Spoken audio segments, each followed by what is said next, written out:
So this video is going to be about some different functions on the Garmin 430. So normally in 916 RTL, whenever you turn on the avionics master, the G1000 is going to turn on automatically.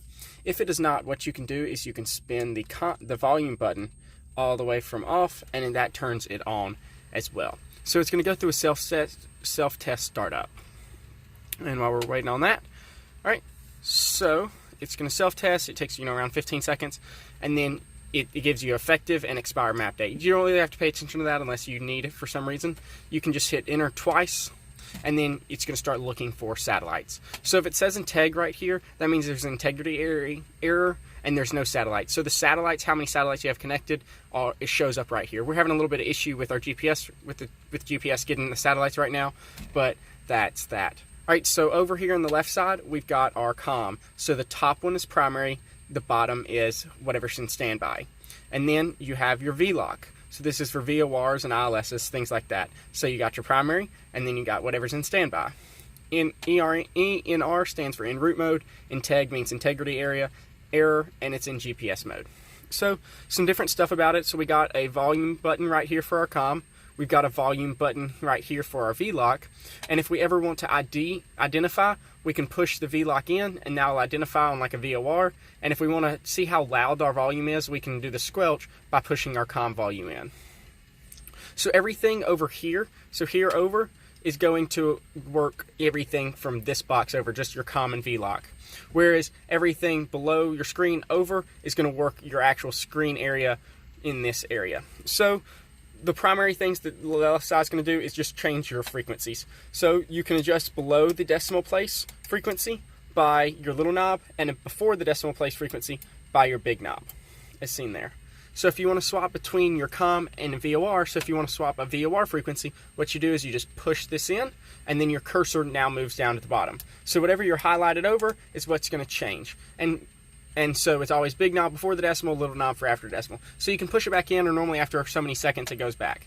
If you want to change what comm frequencies in top, just push the comm swap button. If you want to change what VOR frequencies on top, just push the VOR frequency. So whatever's on top is going to be primary. And that's really all about the comm side. So you got volume for both, and then you can also push them in. They might do stuff, and you push this in to swap between comm and volume. So now we have all the functions on here. So whenever it immediately starts up, I think the first screen it's going to go to is the satellite screen. And then it's going to swap, after you put in some destination, it might swap to this is called the default nav screen. The other useful screen we have is the map screen. So how you can swap between the two is just the small knob on the right side. So you just spin the small knob on the right side, and you can swap through all these nav pages. And see how that white thing down at the bottom is moving across? And so these are just all the different nav pages. Really the only two that you're probably going to care about is the default nav page that looks like this, and then our map nav page. So if we want to put in a destination, what we can do is we can hit the direct button right here, and then we can just type in. So our little knob adjusts what letter we have, and then our big knob adjusts where our cursor goes. So we can spin this, and so if we wanted to put in something like Tuscaloosa, big knob over again, little knob to find C, it figures out L for us, and then we can just hit enter once. That moves the cursor to activate, and then we just hit activate, and then it would give us our distance and our direct track and our waypoint information for that. But since it hasn't picked up GPS signal, that's not going to be the case. So you've got this nav book right here, and then I call these different pages in the nav book. So the small knob spins between different chapters, and then so we got the nav book. If we spin the big knob to the right, we can get a bunch of waypoint information. So you can just spin through those, and then they're not that important. You have auxiliary, you can do some stuff with it. You got different pages in it, and then you got the nearest book. So the nearest, it would show nearest airports, and you can go between the nearest airports by pushing the cursor in. So you'd push right here, and a cursor would show up, and you can move it with the big knob. And then if you highlight it over some airport, you could hit direct enter over that airport, and it would work. So you could just auto fill in that destination. So really the only pages that you're going to care about is the default nav. So if you spin the big knob all the way to the left, and then if you're on the first, so you're in the nav book now, and then you can just spin the small knob left and right appropriate to get to the default nav. If we spin it one click to the right from the default nav, then it's going to swap to the map page that you probably like the best. And then nearest, spin it all the way to the right, and then you'll have your nearest. You can push your cursor in and adjust it. Really the only other thing you might occasionally use is after the map page, you can go one more to the, you can go two more, yeah, one more to the right, and then you have these different frequencies, so it figures out the frequencies, and you can actually input the frequencies this way instead of typing it in. So what you can do is push the cursor in, and then just spin your big knob to highlight over. And for example, like I'm highlighted over 121.8, and I'm going to hit enter, and it's going to go over to my standby in my comm. So I hit enter, and boom, it filled it out, 121.8 now. So that's kind of some different features about the 430. So we've got this CDI button right here. What it does is on this instrument over here is connected with our Garmin 430. So whenever we hit CDI, it swaps between GPS and VLOC, and you'll see it kind of show up on both. So it says VLOC there now, and it also says VLOC there. So if you want to use a VOR, you got to make sure you're in VLOC mode. If you want this to show up as a GPS instrument, then you just hit CDI, so it says GPS, and then it'll work as a GPS instrument and give you left and right information. On this default nav page, this top bar right here, that's going to work just like this instrument over there, giving you left and right information. This is going to tell you where you're at, where you're at, and where you're going to, like what you have filled out for a flight plan. You might be just direct to some destination. You're going to have your nautical miles to that destination. You're going to have direct track to that destination, so that's what's going to be your no wind correction heading to there.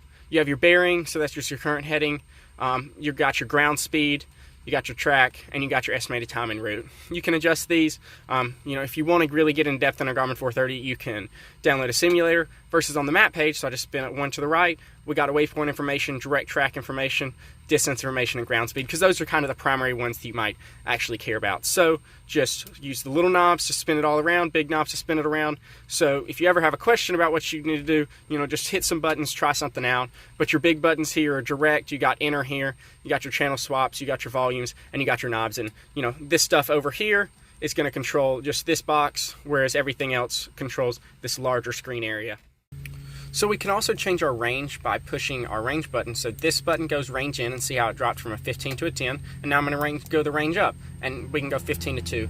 I mean from 10 to 15. So we can increase our range, we can adjust it to whatever we want. You also see this -2 right there. That just controls how cluttered it is. You can hit this clear button, and that'll show that'll change what type of things you see. So if there's no number there, it's going to kind of show everything. It might show a bunch of roads, it might show some airspace and stuff like that. So you can just hit clear to declutter it. You can also change some of your menu stuff, like, you know, like if it's direct track north up and showing this. If you go menu, you can set up your map, and you can change some of that stuff. Generally, you know, there's probably not much reason to do that. And I'm just going to restore all defaults for that real quick. And then so if you want to use a VOR, and so let's say we have the right VOR frequency and we wanted to tune and identify to that frequency. What we use is we just push our nav1 up here, and we would be able to listen to it. So the top row is going to control it coming through a speaker. The bottom row is going to make it go through our headset. So we just push nav1 in, since this is nav1, and then we could push this ID, we could push the volume button in, and that would identify the VOR that we're listening to, and we'd hear that Morse code. So you can just turn that off. If you wanted to identify nav2, then you just push in nav2. If you want to listen to COM2, which I'm sure you're familiar with, but just once again, you just push in COM2 and you're able to listen to whatever frequency is over here in your COM2. So for your COM2, I guess I'll show that just to be safe. So your big knob to spin between, before the decimal, little knob after the decimal. And this one, if you want to get 0.25, what you have to do is you have to pull the little knob to you, and then you can actually spin by 0.25. And so you can push that back in. You got the volume knob button right here, which also, you know, spin it all the way to the left, it'll turn it off, and then swap. And so it's just whatever makes sense. So top is primary, bottom is secondary, and then left is primary, right is secondary. So you can push these to listen to the different radios. Let's say you had some type of radio communication issue. What you can do is you can, you know, let's say COM1 was having an issue. What you can do is you can spin this switch to the right, and so what this switch does is it controls, okay, where we're speaking out. So whenever we hit our PTT button, where does that go? So right now this COM2 would go to the ASOS frequency for Tuscaloosa, so that would be a bad one. But you know, we could put in Tuscaloosa Tower. Just anytime you've got to make sure that you're listening to the frequency you're talking on, so you can actually hear a response. You can use this auto, you can push this auto in, and that makes it so that whatever you're talking on also you listen on, but that's not always in. So you can spin this to change what radio you transmit out on, and then you can use these to change which radio you're listening to.